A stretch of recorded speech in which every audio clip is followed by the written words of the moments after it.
We are back, and we are joined again by Luke Goldstein, writing fellow at the American Prospect, here to talk about the Nebraska Senate race. He had a piece a few months ago on the independent candidate called The Newcomer from the Shop Floor. Luke, thanks so much for coming back on the show. Yeah. Thanks for having me back. It's good to be here. Good to see you. So Dan Osborn, who is he? I mean, we're seeing. I couldn't believe my eyes when I saw that polling that came out from, I guess, Split Ticket USA, that he's just down 1 point, definitely within the margin of error of the two-time Republican incumbent senator there, but not a Democrat, an independent. So what's his background? Right. Yeah. So I think the national spotlight in the last couple of weeks has definitely sort of turned to this Nebraska race. Tester's in some trouble, and so in some ways, this Nebraska Senate seat is at least a way to deny Republicans a majority at the very least. But yeah, as you said, he's running as an independent. I've been following this race for quite a while, really since he first announced his campaign. And I've just never really seen anything quite like this. So, there are independent senators who are in office right now, Bernie Sanders being one of them, Angus King in Maine, both of them caucus with Democrats. I mean, Sinema and Manchin now are independents, obviously, but they didn't run as independents. They kind of just threw a tantrum. What's kind of unusual, though, about Dan Osborne is he really has no, kind of organized political background. That is, so he runs these kind of, these like live social media, videos of him, just out on the trail, going to various establishments around the state, and it's kind of I like think we have an example, Yeah. Luke, if you don't mind us Oh playing. yeah. Here he is, I guess, outside McDonald's. But this is for a Union Pacific event of Union Pacific Oh, Family okay. Days. Yep. Yeah, and that's where his dad worked. Actually, he has deep roots in the state. So that's a good example. He does these videos as well, and it's kind of like watching your uncle or something try to like figure out how to run for U.S. Senate. So it's a little rough around the edges sometimes, but I think there's something kind of relatable about it, and it's probably why his campaign is sort of resonating, I think, with people in Nebraska based on these recent polls. But yeah, his background is as a union guy. So he worked as a mechanic at a big Kellogg's plant in Omaha, Nebraska, and he sort of rose up through the ranks. He was the president of the local there. And in 2021, they had a huge mass strike that ended up being nationwide, lasted for 77 days, I think it was. And they ended up, kind of basically, winning. They got big wage increases for the workers, ended a sort of version of the two-tier wage system that they had in place. And then shortly after, Osborne was actually fired from his job. And there were definitely some kind of suspicions that it was retaliatory, given how kind of outspoken he had been during that strike. There were some other circumstances, but basically that was the impetus for him to then run for the Senate seat. And he's had the backing of unions the whole way. The local, or the Nebraska AFL-CIO, and also the United Auto Workers have endorsed him. But like I said, this is his first time doing this, and so when I met him, I think was kind of an exemplary moment of this. It was his first time ever in Washington, D.C. And, like he didn't know what, K Street was, which is just kind of like an insider lingo for the street where all the lobbyists are and sort of informally, used for lobbying.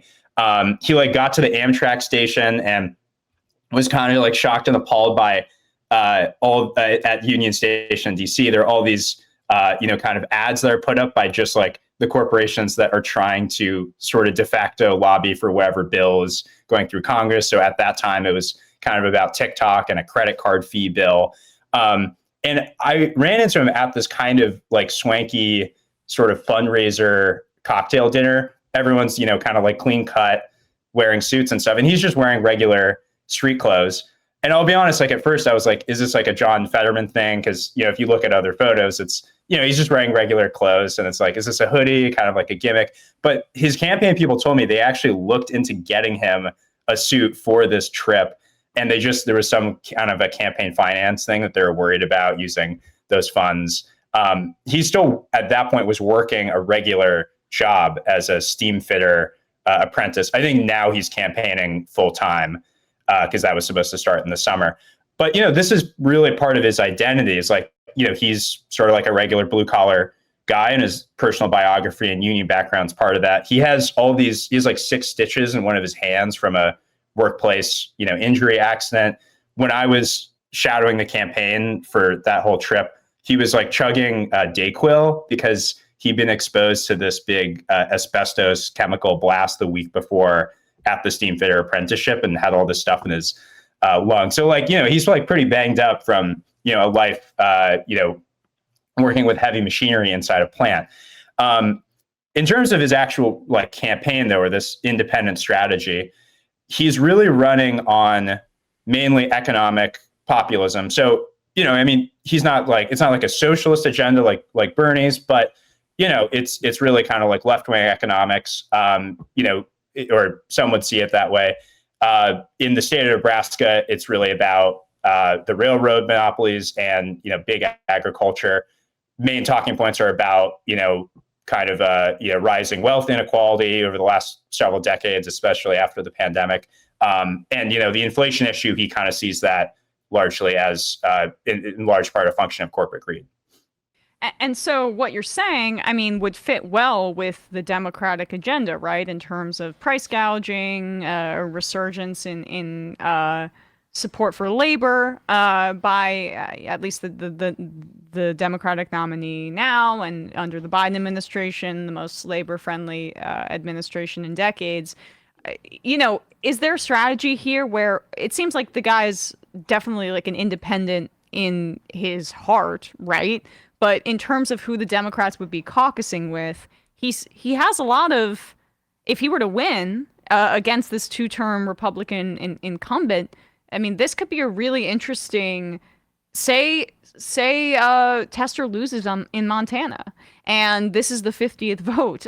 Like Kamala Harris tweeted the other day that she wants to pass the PRO Act. He would be all for that kind of thing, it seems to me.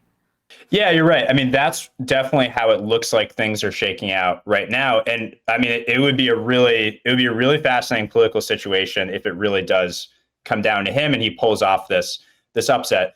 I'll tell you a little bit of the backstory, but also just, as of now, he has not, said who he would caucus with. He's a baseball fan, so he's like, I'll be a free agent, whoever wants me, essentially. He would have a huge amount of leverage. I think both parties would essentially be in like a bidding war for who would give him whatever legislative priority he wants or committee seat and such. But it's hard to really know. So the Nebraska Democratic Party is not running a candidate in this race, which I should say up front. So he really is the alternative opposition. They at one point wanted to endorse him, and their chair was pretty clear about this, and he actually publicly sort of rejected their endorsement. He's not really taking endorsements from any big statewide public official, and that was I think kind of a flashpoint here of what some of the conflict is, which is that he's basically trying to put together this left-right coalition. Nebraska is a really red state, and it has been for quite a while now. The national brand of the Democratic Party, just is not perceived, favorably, right? Now, what's interesting is that Democratic voters and unaffiliated independents are actually a majority of the electorate in the state, which is kind of unusual. Some of that's a function of the fact that the Nebraska state legislature is nonpartisan. So a lot of voters are pretty used to and accustomed to seeing a non-affiliation on the ballot and voting for them. That's one reason why this strategy might work. And, I think for him to balance this kind of left-right coalition that he's running, it is talking a lot about economic populism. It is, kind of moderating on a lot of sort of social, cultural issues. So, for example, he's pretty conservative on guns.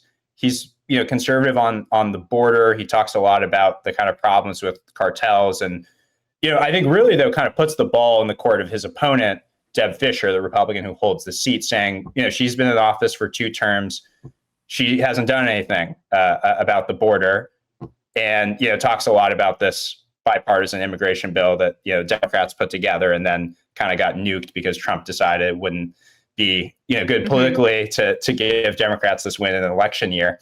And however, though, on the kind of social issue front, he is pro medical marijuana legalization, and there's a ballot initiative in Nebraska in November on this. There's also an abortion ballot initiative, and he's pro-choice. He's supporting the initiative to protect abortion access. So, he's kind of trying to balance these issues and sort of read, where just I think kind of he thinks regular voters in Nebraska are on this. It's interesting. I mean, if we're talking about an independent senator that would caucus with the Democrats, right, in theory, I would so much rather have a guy like this than a mansion or Chamber of Commerce cinema, right, where they're essentially there to be a moderating vote for the Democrats on economic policy and representing industry in that regard. Now, for things like the border, it makes sense. He's running to the right on that in a state like Nebraska. But if he's the 50th or 51st vote on issues as it relates to corporate greed or taxes or labor, it appears that he would not be in the kind of politician that would, like, say, take a hatchet to the more economically populist elements of Build Back Better like Joe Manchin did. Yeah, you're totally right. And I think you're picking up on something really important, which is that you're right. A lot of independents who've run previously, like Evan McMullen in Utah is maybe a forerunner of this. He was a CIA official, but just was more of like a moderate kind of centrist brand, which has been typical for independents. I think his platform and what he's running on, policy-wise also, as well as just kind of his identity, is really, I think, indicative and a bellwether of sort of where the whole American electorate has shifted. And again, to your earlier point, though, because this is also, I think, on like at a bigger picture level, what's really interesting about his candidacy. I shouted his campaign when Biden was still at the top of the ticket. And, it made a lot of sense then what his strategy was and how he was running. Biden just was not popular. Voters hated both, the head of, who was on the ticket for both Republicans and Democrats. The independent streak made a lot of sense. But even then, when you looked at his platform, especially on economic issues, a lot of the stuff he's talking about fits really squarely within what the Biden administration, namely at the Federal Trade Commission, Department of Justice, Antitrust Division, National Labor Relations Board, what they had actually been doing.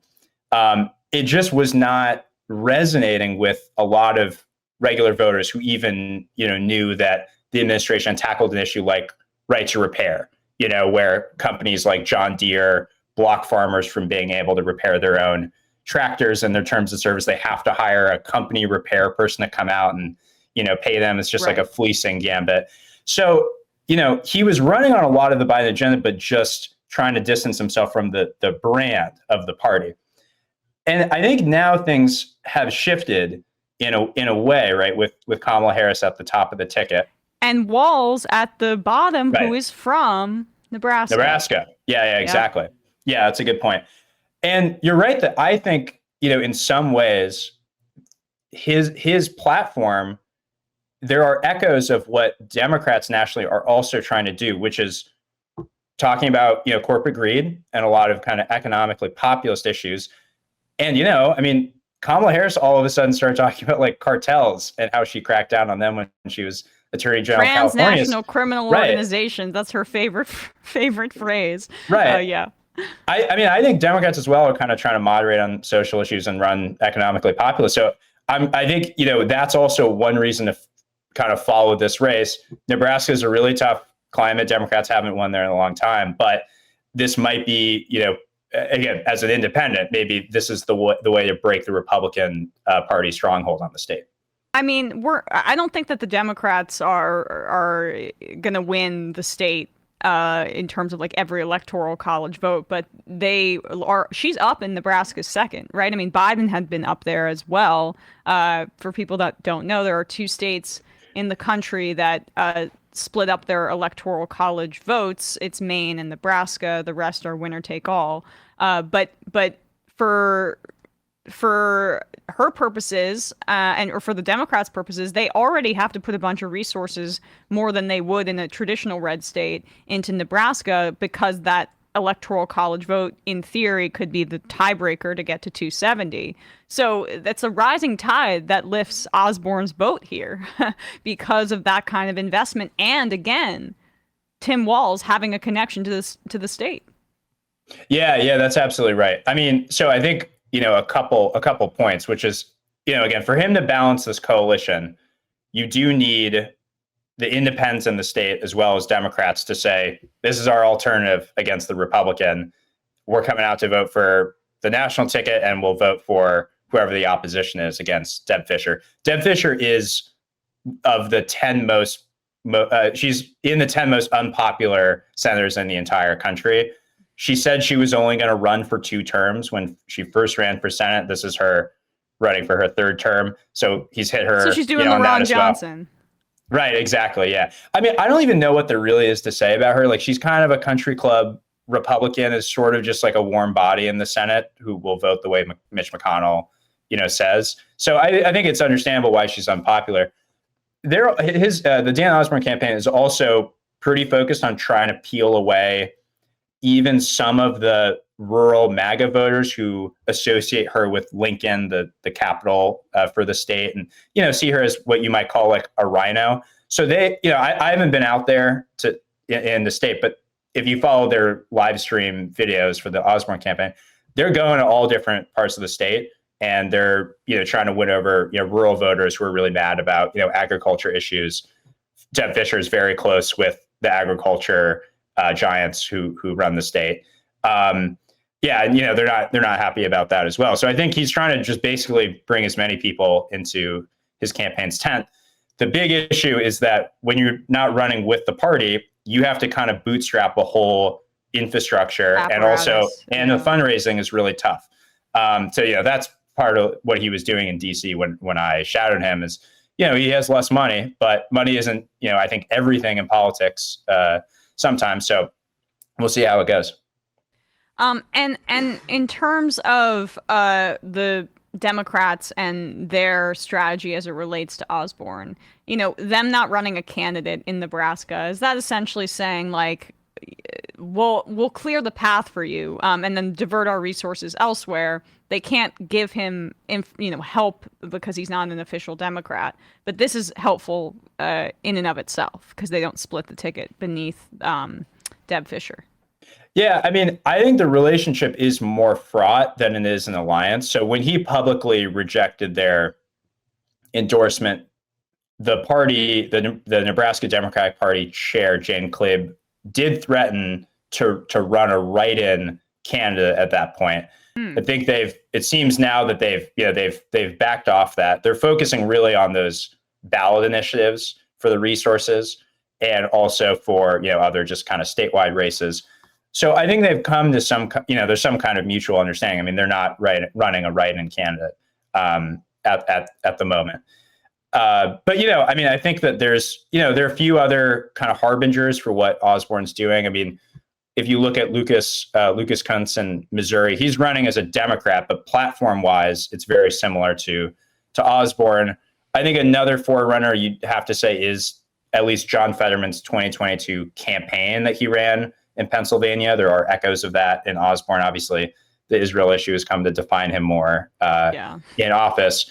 But, I think this is just becoming also like a sort of wider trend than just Osborne. There are non-Republican candidates, and some are running as Democrats, some as independents, who are trying to see if you can win over voters in heartland Rust Belt states who, feel that they've been abandoned by the Democratic Party in recent decades. It's a positive development. Luke Goldstein, you can read his profile of Dan Osborne in The American Prospect, the newcomer from the shop floor. Thanks so much for coming on the show today. Yeah, thanks for having me on. Hey, folks, don't forget to hit the subscribe button and check out our daily show. We do it every day at 12 p.m. Eastern for about 2.5 hours. We even take phone calls. You should check that out.